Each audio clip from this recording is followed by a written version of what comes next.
Assalamualaikum. Hai, kembali lagi di Anfa Voice dan saya Fa. Kali ini saya akan membawakan cerita makhluk penghuni alas Kubang Kangkung.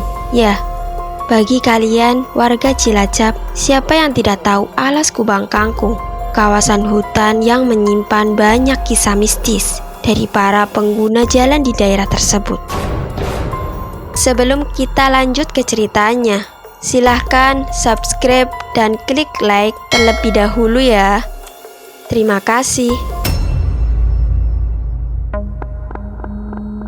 Suasana hampir gelap ketika mobil pick-up yang mereka tumpangi memasuki kawasan alas Kubang Kangkung. Kawasan hutan dengan deretan pohon jati menjulang tinggi di sisi kanan kiri jalan. Konon katanya, tempat ini dihuni banyak makhluk astral yang kerap kali mengganggu para pengguna jalan. Antara percaya dan tidak, Momon berusaha mensugesti diri sendiri bahwa perjalanan mereka untuk yang pertama kali melewati hutan ini akan berjalan lancar. Baru saja pikiran tenang, tiba-tiba saja mobil yang membawa muatan pasir itu terhenti. Kang Saryono yang berada di balik kemudi menyuruh Momon turun melihat keadaan. Banyak kempes ternyata, Kang. Momon setengah berteriak setelah melihat ban mobil bagian belakang kempes. Sial, kenapa harus kempes di sini sih? Ucapnya seraya mengguyar rambutnya kasar. Setelah dia turun dan mendekat ke arah Momon, area sekitar sudah mulai gelap. Hanya sesekali sorot lampu dari pengendara lain lewat dan sedikit menerangi. Suara binatang malam menyapu pendengaran, memecah kesunyian yang menyelimuti area hutan. Momon merapatkan jaketnya untuk menghalau udara dingin yang mulai menusuk hingga ke tulang. Begitupun dengan Kang Saryono dan Kang Patel. Keduanya tampak merapatkan jaket masing-masing. Setelah mengganti ban yang bocor, mereka langsung melanjutkan perjalanan supaya tidak terlalu malam saat kembali ke kota nanti.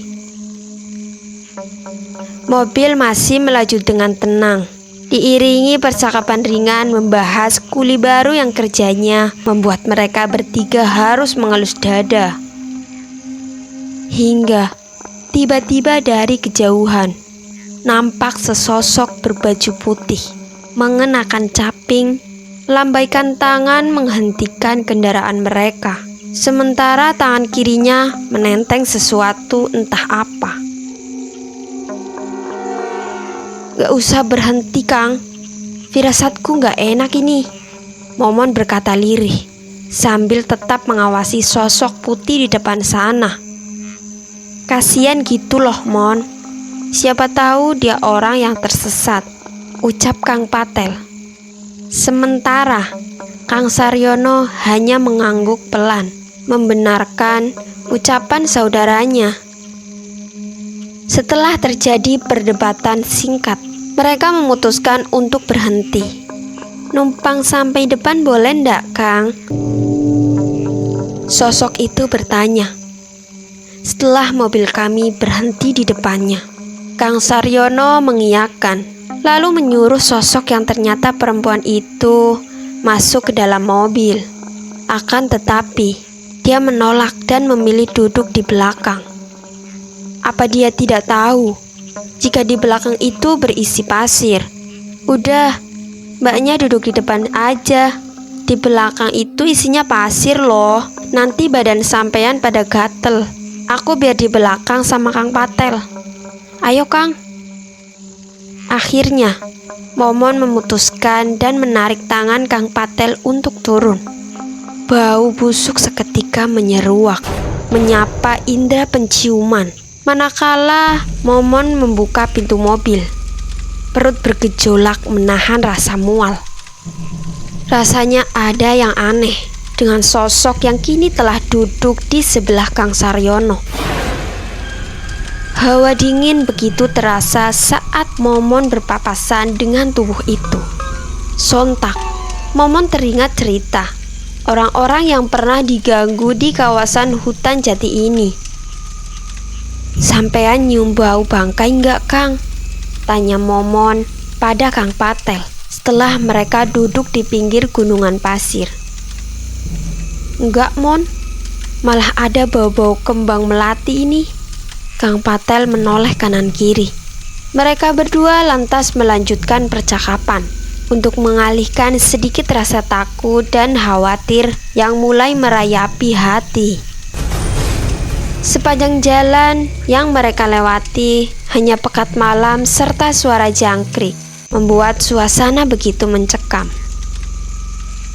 Tiba-tiba dari ekor mata, Momon menangkap bayangan putih melayang tak jauh dari mobil yang melaju, membuat bulu kuduk Momon meremang seketika. Mobil tiba-tiba berhenti.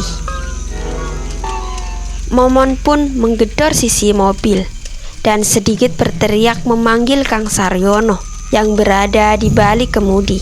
Dia mengatakan bahwa wanita yang tadi menumpang minta diturunkan di sini. Hal itu tentu saja membuat heran, sebab perkampungan warga juga sepertinya masih jauh dari sini. Lalu untuk apa dia minta berhenti dan turun di tempat gelap dan menyeramkan seperti ini? Terdengar pintu mobil ditutup sedikit keras, menandakan bahwa sosok perempuan yang tadi menumpang telah turun. Momon dan Kang Patel pun bergegas pindah ke depan. Perempuan misterius itu tetap menundukkan kepala, namun terlihat dia menganggukkan kepala setelah Momon peringatkan supaya berhati-hati. "Kenapa dia minta turun di sini, Kang?" tanya Momon pada Kang Saryono setelah mobil kembali melaju. Penasaran, Momon pun melihat keluar mobil, memastikan bahwa bayangan putih yang tadi melayang sudah tidak mengikuti. Akan tetapi pemandangan yang terpampang di belakang sana justru membuat jantung Momon hampir melompat dari sarangnya.